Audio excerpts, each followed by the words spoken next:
You're listening to Storytime in Paris on Paris Underground Radio. For more great content, please join us on Patreon.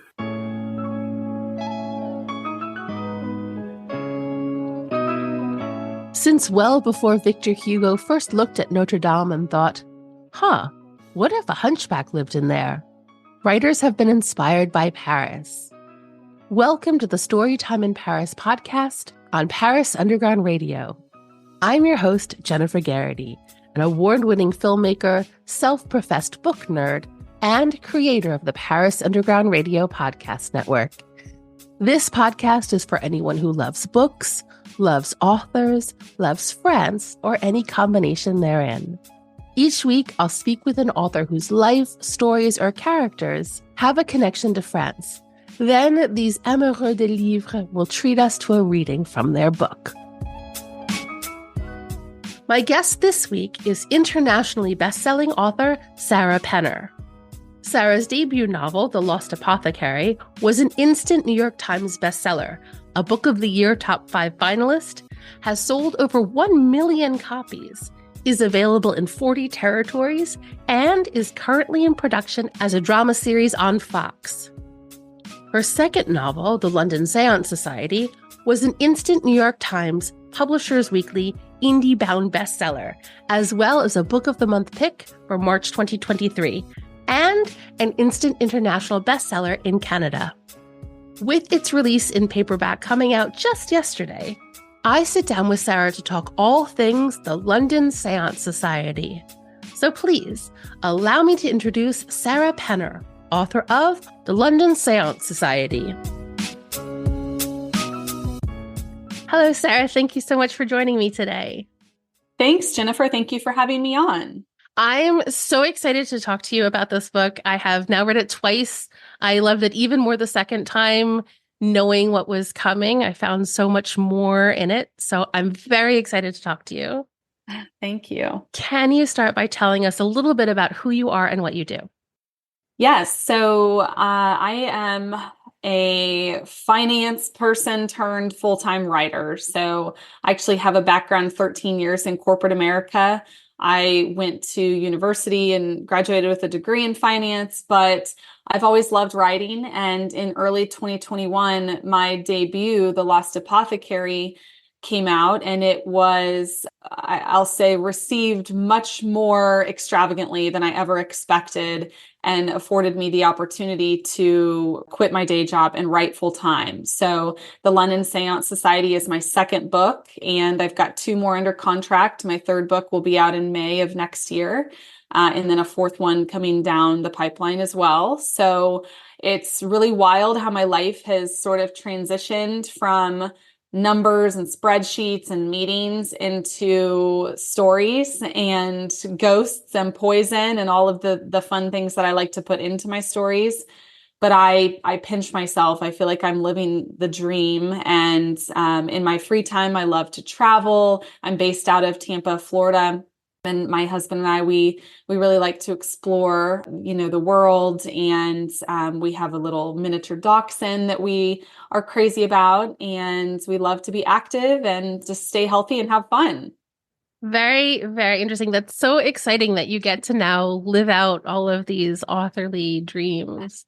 Yes, it's, I think it's, we grow up, so many of us writers kind of wondering how do we get a book on a bookstore shelf, and then how do we go on a book tour, how do we have the luxury of writing in coffee shops for hours and talking to readers about our stories. And somehow through a combination of hard work and luck, I have found myself in that exact position. So I don't take it for granted. And, as the Hamilton song goes, I'm not going to throw away my shot. So I just make sure that every day I'm showing up and putting out the best creative work that I can.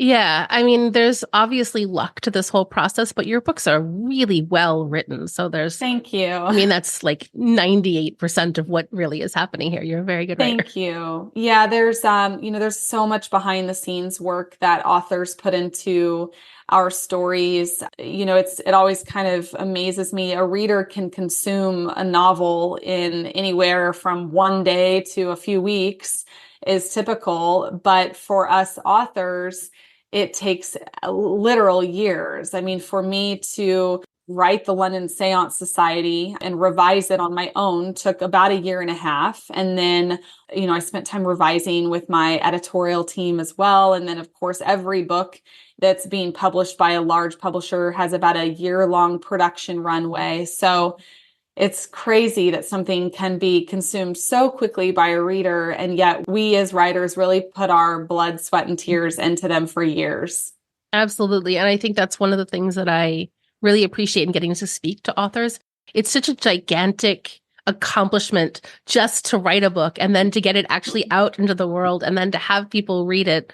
That's huge. So, Yes. kudos even just for that. Thank you. Right.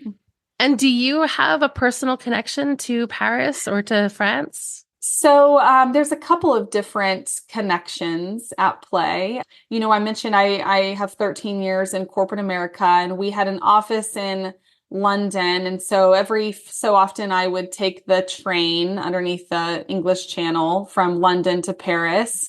And I think I did that a couple of times on my own. I would extend my work trips. And then when I met my husband, I took him along on one of those trips. And about midnight one evening, he and I went for a walk underneath the Eiffel Tower, and he dropped to a knee and proposed to me. So Paris is special to me because that is, where we got engaged. And it also, of course, is where the London Séance Society opens. So the medium in my story, her name is Vaudeline. She is a Parisian medium and particularly known for her skill in the art of seance. And I've always loved these beautiful old French chateaus that we see throughout the country. My husband and I are actually going to Toulouse later this year to spend a week at a chateau and sort of relive it's an immersive 18th century experience that we're trying to relive. So through my work, through fun and travel, I've kind of experienced Paris and France more broadly in a variety of different ways. Very cool. All right. So can you tell us, you've hinted now, can you tell us a little bit about the London Séance Society and what that's about? Yes. So the London Séance Society is a story about ghosts, about sisters, about Victorian London. I mentioned Vaudeline. She's a medium. She is known for her skill in conjuring the spirits of murder victims to ascertain the identity of the people who killed them. And so, of course, that means there's going to be a few murders ingrained in the story. She gets a knock on her door at the very beginning of the story, a young woman named Lena, who is a skeptic. She doesn't believe in ghosts, but her sister in London was recently murdered under suspicious circumstances. The police are not giving it any consideration or thought, and she's desperate to figure out what happened to her younger sister. So she's willing to seek out a medium and essentially becomes an apprentice to Vaudeline. And so the story is these two women trying to uncover what happened to Lena's little sister, but they become entangled in this West End affluent gentlemen's club in London known as the Séance Society. And this group they perform seances and ghost hunts. It was actually inspired by a real life organization that still exists today known as the Ghost Club in London. And essentially, as they find themselves entangled with this organization, they begin to suspect that they're not merely solving a crime, but possibly becoming part of one themselves. So it's very much a whodunit immersed in the rich paranormal superstitions that the Victorians held. And that was one of my favorite parts of writing this book, was researching and digging into the many strange customs that the Victorians held around death and dying. Yeah, that's one of the things I was going to ask you about, because you have a really fascinating author's note, which everybody should read. And I was wondering if you could talk to us a little bit about the research that you did. Yes. So I'm looking at my bookshelf to see if I can find, I must have moved it, but one of my favorite resources, there's all kinds of guides and books on the Victorians and how they handled funeral and death and dying customs. But I found one book during my research that was particularly useful. And it's essentially the author has taken excerpts from newspapers, letters, primary sources through the 1800s. And he kind of like printed or otherwise reproduced them to include in this book that showed the real life glimpse into the Victorians and how they handled these things. So for instance, he had ads for these emporiums, these traveling shops that would provide mourning attire to the, grieving widows who were not really permitted to leave the house except for church because they were in mourning. But how were they then supposed to get all of those black veils and gowns and jewelry that they're expected to wear? So there were these traveling emporiums. So I found really fascinating resources like that. I found an article about this company. They would transport the dead bodies from place to place. And of course, we didn't have cars back in that era, so everything was driven by horses. And these horses, who were accustomed to this errand, they would look for the signs of mourning on the household front, whether it's a black bow or a black wreath, and the horses would automatically come to a stop in front of that house, knowing that they'd reached their destination without even needing a command from the driver. So interesting news articles like that. And that it just one after the other. And I had so much fun putting that author's note together because there are a lot of traditions that we still hold today that we don't realize originated with the Victorians. For instance, our custom of providing or bringing flowers, whether sending them to the funeral home or the church in advance of a funeral, that was a Victorian tradition because they didn't have embalming. And so the bodies, as they'd be laying there for days prior to a funeral, they needed to bring in flowers to mask the odor. So we still have that tradition today, but a lot of people don't realize sort of why that originated. Very, very, very cool. Yeah. You mentioned in the dedication that your mom was the first person to suggest a seance to you. Yeah. So my mom, something that she and I have not in common. My mother is a very strong believer in the spirit world and believes that she's had multiple experiences or interactions with the spirit world. I am a skeptic. I badly want to believe. I want to have an experience. I'm open-minded to it, but nothing particularly convincing has happened to me. And so my mother, she wanted to go to a seance. Lo and behold, there is a spiritualist village here in Florida, only a couple of hours from where I live, known as Casadega.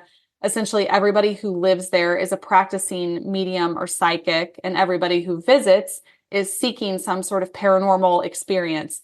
So we went to a seance. Nothing ghostly or eerie happened. I just mentioned that I am a skeptic. So had something happen that evening, perhaps I would not still call myself a skeptic, but it was a really wonderful experience nonetheless. And my mother found it very moving and emotional. And there were a lot of things that I was able to pull away from that experience and incorporate into the story. Yeah, very cool. I was going to ask you if when you were at that seance, you had any inkling that you were note gathering and that this would turn into a book one day. Well, so I will say that by the time we went to that seance, I had sold my second book. I had sold this book. So I had not written it yet, though. So I was in note gathering mode. I had my notepad with me. And I remember after returning to the Airbnb where we stayed, I immediately jotted down as much as I could remember, for future, for posterity's sake, since I knew it would be going into the story in some way. If you're enjoying this podcast, you may also enjoy my podcast, City of Muses. Each week, I chat with contemporary artists and creatives to explore what inspires them, where their creativity comes from, and how Paris has helped or hindered their dreams come true. Check out City of Muses now, available wherever you listen to podcasts. We'll be right back with Storytime in Paris after a word from our sponsors. And now, back to Storytime in Paris. I loved reading about all of the ways that people can be deceived during these seances as well. Yeah, so that's one of the primary tensions in the story is truth versus illusion. And that lends itself well because one of our two main characters is a believer and a practicer, and the other one is a skeptic. And she thinks that everything as she's seen is fake and is an illusion. And I mentioned also the Séance Society, this gentleman's organization that's part of the book as well, that arises with them as well, because they are out throughout the city performing seances and ghost hunts. And the characters are trying to determine, is what they're doing real or fraudulent? And if you look back at records of mediums who practiced in London in the Victorian era, a lot of them either admitted at the end of their lives that they had been fraudulent the whole time. A lot of them were exposed and didn't choose to admit it, but had no choice but to admit it. And so when I read stories like that, where these well-known mediums end up exposed at the end, for me, it only serves as further indication of why I'm a skeptic. So, it makes for very interesting conversations amongst people, and book clubs, I think, have certainly had a great time discussing who amongst them is a believer in ghosts versus a skeptic. It's funny. That's one of the things I wanted to talk to you about too. So on one hand, we have Evie, who believes in ghosts and mediums, and she's drawn to the paranormal. And then on the other hand, we have her sister, Lina, who is very scientifically minded, and she's interested in things like fossils. Right. And it creates this really interesting juxtaposition. But at one point, Evie says that they're both trying to understand something that is no longer there, which I think is such an interesting point, and would lead me to believe that you were a believer. So it's interesting to hear all your skepticism. Yeah, I think there are so many things that happen to all of us throughout our lives that we can't fully explain. So maybe, we're thinking of someone we haven't thought of in months, and then all of a sudden they text us, or our phone rings and it's them, or we find out the next day that they were in a car accident. So there's weird occurrences like that, or maybe we're in a room and we feel some sort of cool draft that doesn't have an explanation. So while I don't believe necessarily in like ghosts that are hovering through a room, I do believe in energy, which is science. And I believe that there are forms of energy transfer that we haven't yet identified. So when I talk about things like the line you just referenced, what I'm trying to do is find amongst our differences and how we might believe different things than other people, we also often have more similarities than we do differences. And we can kind of all be right in our own way. So, maybe someone will call it a ghost, and I just call it like remnant energy that we haven't yet explained. And to me, that's science. To them, that's paranormal. So we're sort of saying the same thing. It's just that there's so much gray area in all of these discussions. And it's kind of like discussing religion or politics at the dinner table. It's like, you don't want to start arguments with your friends. So sometimes it's best to just kind of say, you know what, here's how I view it. That's how you view it. And then everyone moves on their happy way. I was actually wondering about the place in religion in all of this, because there is no mention of religion in your book. So I was wondering if in the Victorian era, you say in the author's note that people were really obsessed with the occult and with mediums and all of that. Was religion considered contrary to this sort of paranormal seance activity, or was it complementary? So, I did not do a deep dive into religious views during the Victorian era. I will tell you now that religion is absolutely viewed contrary. I have members in my extended family who refuse to read any of my books because they consider them sacrilegious or Satanist or whatever you want to call it. I purposely leave out a couple of topics in all of my books. Religion is one of them. I don't have any interest in even touching on religion in my books. Same with the monarchy. I mentioned Queen Victoria in the author's note of my book, but I don't really dive into the monarchy with my books either. So I can't speak to religion during the Victorian era just because I didn't even touch that from a research angle. But I certainly know that these days, the themes in my books may not appeal to people with very strong religious beliefs, and that's perfectly fine with me. Yeah, I think that's why I was so curious, because now it feels like things are much more black and white. But I guess back in the Victorian time, there was more room for things that we didn't know or we were allowed to not know in a way that we have to now. Yeah, absolutely. I would agree with that. So, one of the other things I want to talk about is the points of views of these characters. Hmm. Because on one hand, we have Lynna, who's written in third person. And on the other hand, we have Mr. Morley, who's written in the first person. Did you always know that you were going to tell the story through these two characters and through these points of view? So, yes, I did. And in fact, Mr. Morley, his original format, I guess you could say, of his narrative was as a diary. I've always really liked epistolary narrative styles. So, I was originally going to tell his story through a diary, but I had a critique reader read one of the early versions of the book. And she said, I see what you're going for here, but you'd have to be crazy to write all of these secrets into a diary, because what if it was found and everything was exposed? So I agreed with her and I said, you know what? Okay, I'm not going to have him write this in a diary, but I'm going to keep it first person because Mr. Morley, and this is not a spoiler alert, but Mr. Morley, he's a maybe villain, maybe not through the whole story. And that's part of the journey that I want to walk the reader through. And I think that first person allows us to more closely access someone's psyche and their internal thoughts, their vulnerabilities, their heartaches, their frustrations. And so I knew that I wanted to leave him in the first person, even though I wasn't doing the diary approach anymore, just so that the reader could have really unfiltered access to his thoughts.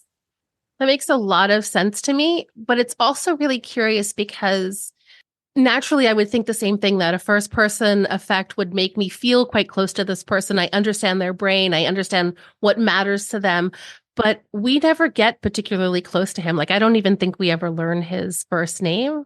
But on the other side, we have Lynna, and she's third person, which means we should feel a bit separate from her.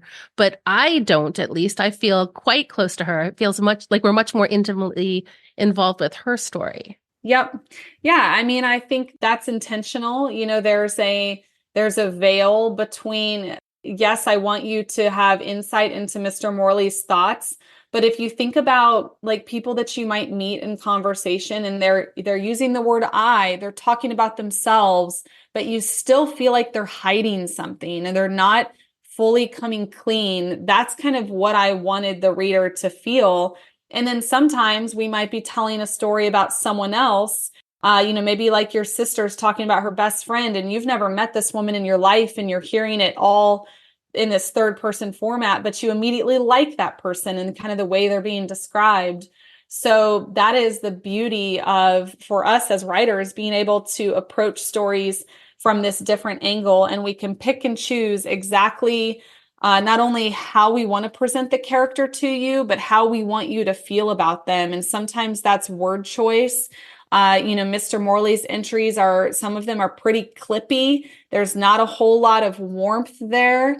And so we can get to kind of experiment and tug and push and pull with different measures. If you think about like on a DJ stand, or those, you walk into a bar and they're playing music and they've got that huge sound thing with all of those little levers that they can kind of move up and down. That's what we're doing as writers. We might want to say, I'm going to turn the first person on, but I'm going to keep the warmth and the tone kind of low and a little bit cool. And then with Lynna, I'm going to turn her third person on, but I'm also going to yank up the warmth and make sure that the reader feels really close to her and like they know her really well. So we get to play with those levers. It's an excellent analogy and also very clever. It's very effective the way that you write it. Yeah, great. And speaking of this sort of contrast or defying expectations, we're set here in the Victorian era, which is a time filled with rules and restrictions for women. But in your book, we have women who work, we have women who support themselves independently, we have women who cross-dress and invade spaces that women aren't specifically allowed to be in, and we have women who love other women.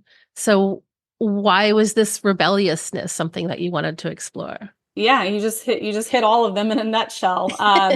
so part of my brand with both my debut, The Lost Apothecary, and then this second book and my third book coming out is women's empowerment. And particularly when we look backward into history, women did not have rights. They didn't have, often they weren't allowed to lead or maintain assets or property. They couldn't exit a marriage if they wanted to. These gentlemen's clubs that were just exclusive to men, there are actually a couple that still exist in London that only permit men still, even now in 2024. So this idea of women being excluded or prohibited is really attractive to me because I then like to think, okay, what can my women do in my stories that they weren't supposed to be doing? And another example of that is this relationship between two of the women. Well, there's a couple of actual female-female relationships in the story. So I love exploring that because just because women's rights might have been more restrictive doesn't mean that their wants and their desires were. And, I think women have always historically wanted to lead or wanted to be romantically involved with someone of the same gender or want to access a place where society is telling them they can't access. So in fiction and in my books, my characters get to go do that. And I think that contemporary readers really like that because that some women were finding a way. And I love reading real stories or research about the women who did cross-dress in order to go to sea so that they could live amongst the sailors because they love the ocean, or women who did choose to have same-sex relationships, even though it was highly frowned upon. So it was happening. So I love being able to bring it more towards the forefront in fiction as well. Yeah, I love everything you just said. Maybe you just answered this, but this book, as you mentioned in the beginning, it's a whodunit. It's a mystery. There are murders. There's vengeance. It's all of these sort of dark themes. But there's also, in the center of it, a woman who's figuring out her sexuality and this possible love story. Was that love story always going to be a part of this story? Yes. So the romantic relationship between Lena and Vaudeline, who there's 7 years difference between them, that was one of the original seeds of the story idea. And I toyed with whether to make them just friends. I even had that discussion with my editor, but it just did not feel right to the story. I wanted there to be really full and vibrant stakes throughout the story. And the reality is, again, not a spoiler, but as the story goes along, Lena, the skeptic, she starts to sort of turn a wary eye on Vaudeline and ask herself, is Vaudeline up to no good? And that question and tension is a lot more powerful when there's already a romantic relationship established between them, as opposed to them just being friends. It's a lot easier to say peace out to a friend than it is to a new lover. So I wanted that relationship for the stakes and the tension in the story. But then also it just, like I mentioned, from very early on when the story premise came to me, I felt that there needed to be more to their relationship than just friends. Yeah. I read some criticisms that were saying that they didn't like that this sort of like sexual tension was peppered in throughout the book. But Yep. To me, I think that makes the story for all of the reasons that you've just said. And I also can't help thinking that if it had been an opposite gender, opposite sex relationship, that people wouldn't have this criticism. That's right. Yep. And I knew art is subjective and it's very vulnerable. I knew when I wrote the book that would open up some discourse and questions, and that's fine. I think every book that every author writes, there's going to be people who don't love certain elements of it, and that's just part of the business. Yeah, I agree. And I also think it's very hard to write a story about people in their lives and not talk about the people that they love. Mm-hmm. Yep. Have you always dreamed of owning a place in Paris? If you're planning on moving, renting, buying, or selling a place in France, you'll need the expert guidance of Gail Boisclair and Marie Pistinier, hosts of the Paris Estate of Mind podcast. Listen now to Paris Estate of Mind on parisundergroundradio.com or wherever you listen to podcasts. We'll be right back with Storytime in Paris after a word from our sponsors. And now, back to Storytime in Paris. There are so many secrets in this book. Mm-hmm. There are so many more secrets than are even hinted at in the beginning. And those secrets are revealed little by little by little. And it's very satisfying. Did you know the extent of the secrets when you began writing? So with this book, I was working off of I think it was a 2 or 3 page single spaced outline.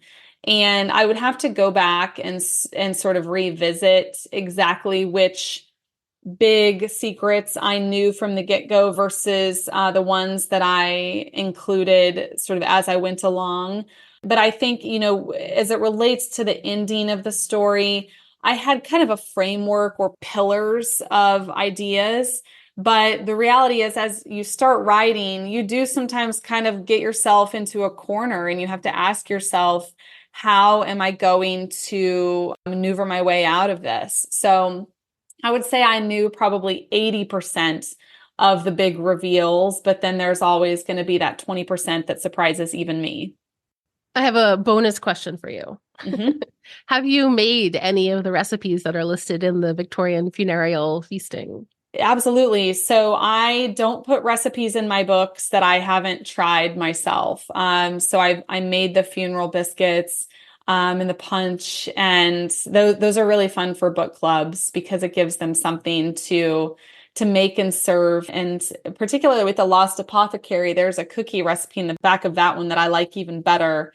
And it's rosemary shortbread. It's like my favorite cookie recipe ever. Well, I think it would be nice to hear a little bit from the book. Definitely, yes. So I thought I would read about the first 2 pages of the book so that, we avoid any spoilers, but I think that this also gives a feel for the atmosphere and the aesthetic tone of the story. So this is Lena's point of view, and it takes place in Paris on Thursday, February 13th, 1873, which is high Victorian era when spirits and spiritualism were all the rage. At an abandoned chateau on the wooded outskirts of Paris, a dark séance was about to take place. The clock read 32 minutes after midnight. Lena Wicks, spiritualist understudy, sat at an oval table draped in black linen. A gentleman and his wife, the other séance participants, sat at the table with her. Their faces were somber and their breathing uneasy. They were in what was once the parlor of the dilapidated chateau, which had not been inhabited for 100 years. Behind Lena, blood-colored paper peeled from the walls, clusters of mildew hiding underneath. If all went well tonight, the ghost they sought, that of a young woman murdered here in this very place, would soon appear. Above them, something skittered, mice, surely. Lena had seen the droppings when they walked in, the tiny black kernels scattered about the baseboards. But then the skitter turned to a scratching noise, and was that a thud she'd just heard? She fought off a chill, thinking that if ghosts did indeed exist, this derelict chateau would be the place to find them. She glanced quickly out the window into the darkness. Fat, wet snowflakes, rare for Paris, drifted down around the chateau.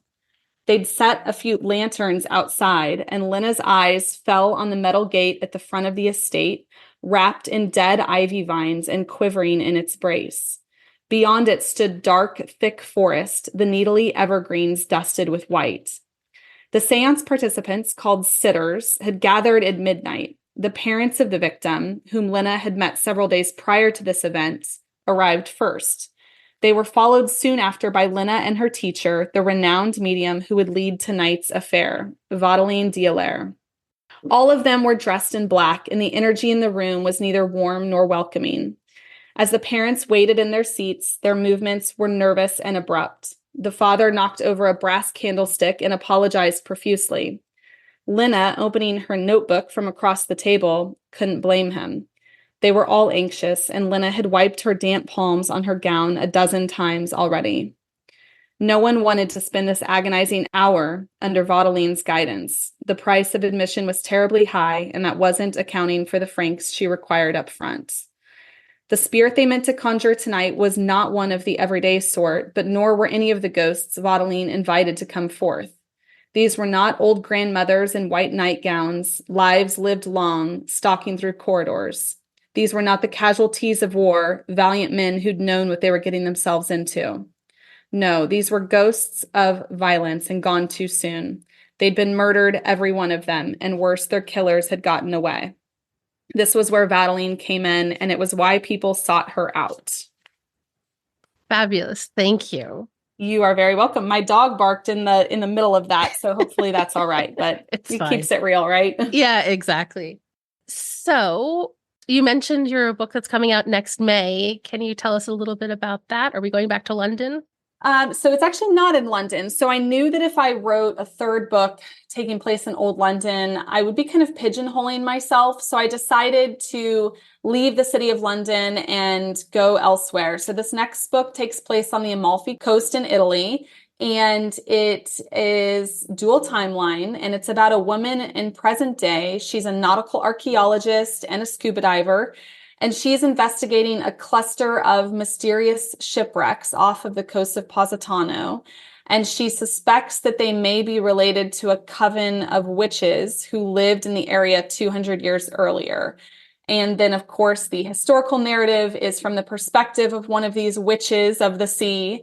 And she is destined to be married to a man she cannot stand. And her secret lover is on a ship making his way toward her when something very tragic befalls him. And this character has the choice then to change the fate of herself and actually the entire Amalfi region, which has consequences for hundreds of years. That is so intriguing.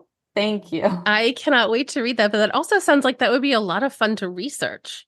It was so much fun. Yes. So my husband and I were both scuba divers. So I had a little bit of experience in that, but I also took 2 courses in nautical archaeology and shipwreck excavation so that I could properly describe how this character would be viewing and surveying these wrecks. And then, of course, I learned all about the Italian custom of witchcraft, which is known as Stregheria.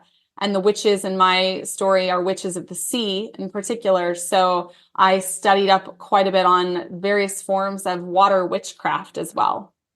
That is amazing. Well, that's definitely on my to-be-read list. Absolutely. Thank you. Thank you. So where can people find you and keep up to date with what you're doing and your books and everything else? Yes. So I'm not difficult to find. My website is sarahpenner.com. I'm very active on Instagram and Facebook.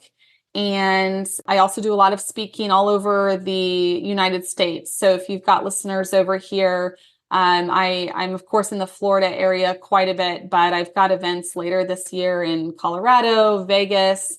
So in the next spring, of course, I'll be on tour for my third book. So I'm really not too difficult to track down. And the London Séance Society is about to come out in paperback, if I'm not mistaken. That's right. It comes out in paperback 2 weeks from tomorrow. Perfect. Well, I will include links to everything so that people can find you really, really easily. Thank you. Thank you so much, Sarah. It was such a wonderful time speaking with you. You bet, Jennifer. Thank you for having me. Thank you again to Sarah Penner for such an interesting conversation. You can find Sarah on Instagram at Sarah_Penner_author and on her website, sarahpenner.com. Please join me next week when I'll be speaking with debut author Diane Richards about her novel Ella. Check back next week to see if your questions have been answered and to hear a reading from her book.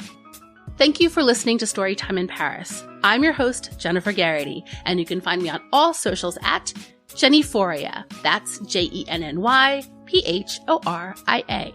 If you like this podcast, please take a moment to rate and review it wherever you listen to podcasts. This is the fastest and easiest way to help the podcast grow, which will help me attract more great authors to bring to you. Please also spread the word to all the people you know who also love to read.